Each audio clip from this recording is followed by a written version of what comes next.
पहले वाला वाक़या ये हुआ था कि बेहतर मुलाजमत की तलाश में वो एक प्राइवेट कंपनी के बिजनेस ऑफिस में मुलाजिम हुई थी।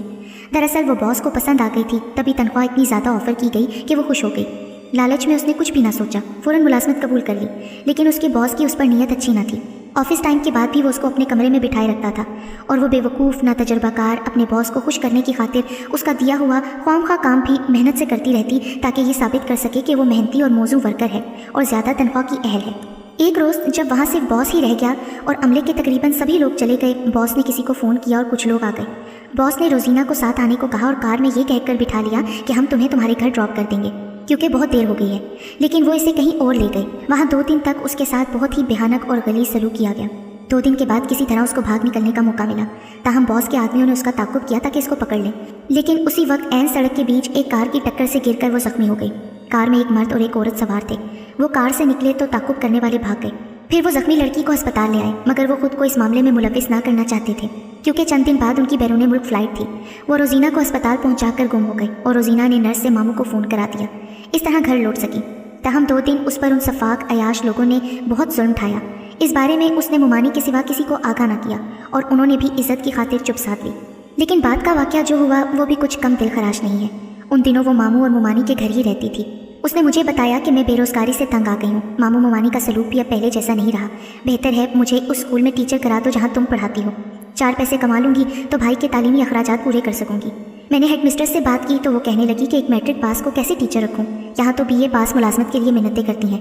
बहरहाल मैंने उन हेडमिस्ट्रेस को उसके बारे में मुख्तसरन बताया कि बहुत मजबूर, यतीम और मस्कीन लड़की है, तो उन्होंने उसे छोटी क्लास को पढ़ाने के लिए रख लिया। कुछ दिनों बाद फिर ये वाक़या पेश आ गया कि हम हैरत में डूब गए। पता चला कि उसकी मुमानी अपने मेके गई हुई थी। वो घर में अपने मामू के साथ अकेली थी। किचन में खाना बना रही थी कि उसके दुपट्टे में आग लग गई और वो जल गई। उज़्मा की बात सुनकर मेरी निगाहों में उसका काबिल रहम चेहरा घूम गया जो मैंने अस्पताल के बिस्तर पर पहले देखा था। उज़्मा बताने लगी कि पुलिस आई थी, लेकिन कद्दूस साहब ने भांजी की लाश पुलिस से हासिल करते ही उसको उसी शब उजलत में दफना दिया था। हम भी उनके घर गए थे, लेकिन उसकी मुमानी ने सिर्फ इतना बताया कि मैं और बच्चे शादी में गए हुए थे। घर में सिर्फ मामू भांजी थे जब रोजीना को आग लगी। मामू दौड़कर उसके पास गए और आग बुझाने की काफ़ी कोशिश की, मगर कोशिशों के बावजूद रोजीना को ना बचा सके। जबकि मुआयने के दौरान ना तो मामू के हाथों पर जलने से कोई निशान नजर आए और ना ही उनका कोई कपड़ा जला हुआ था। पुलिस अफसर को बुनियादी तौर पर कद्दूस साहब का बयान ज़रूर मशकूक मालूम हुआ, लेकिन कोई सबूत न होने पर उन्होंने शुबहात को पसे पुश डाल दिया। ताहम पड़ोसियों का रवैया अजीब रहा। उनमें से कोई भी कद्दूस साहब के घर उनकी भांजी की ताज़ियत को ना गया, क्योंकि एक करीबी पड़ोसी भी बहुत से शक व शुबहात में गिरफ्तार थे। उज़्मा का कहना था कि हम सब यही सोचते और हैरान होते थे कि जब रोजीना को आग लगी तो न जाने उसने आवाज़ मुंह से क्यों नहीं निकाली, क्योंकि किसी भी पड़ोसी ने उसकी हल्की सी चीख भी नहीं सुनी। जबकि रोजीना और उज़्मा के घर की दीवार एक ही थी। अलबत्ता मरने से चंद घंटे कबल उज़्मा का छोटा भाई कुछ देने कद्दूस साहब के घर गया तो अंदर से रोजीना की बिलक बिलक कर रोने की आवाज़ आ रही थी। वो तभी बगैर दरवाज़ा खटखटाए लौट कर आ गया। उसने अपनी अम्मी को बताया, मगर उज़्मा के अब्बू ने अपनी बीवी को उस वक्त उनके घर ना जाने दिया कि उनके घर के मामलात में हमको टांग अड़ाने की कोई ज़रूरत नहीं है। उज़्मा कहने लगी कि काश अब्बू अम्मी को उस वक्त जाने देते। अम्मी उस गरीब यतीम लड़की का आखिरी दुख तो सुन लेती। मुझे उज़्मा की ज़ुबानी रोजीना के बारे में और उसकी मौत के बारे में सुनकर बहुत दुख हुआ।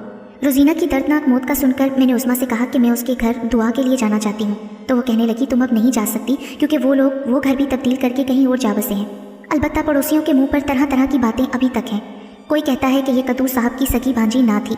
मुमानी की गैर मौजूदगी में न जाने कद्दूस साहब ने उसके साथ क्या सलूक किया कि उस दुखी लड़की ने मायूसी के आलम में खुद सोजी कर ली। कोई पड़ोसी कहते थे कि वो खुद से नहीं जली, शायद उसको किसी वजह से कद्दूस साहब ने मार दिया और बाद में उन्होंने उसको जला दिया और पुलिस ने बयान दिया कि इत्तफाक से जली है, क्योंकि अगर इत्तफाक से जली होती तो यकीनन वो चीखो पुकार करती और मोहल्ले वाले उसकी कोई तो आवाज़ सुनते।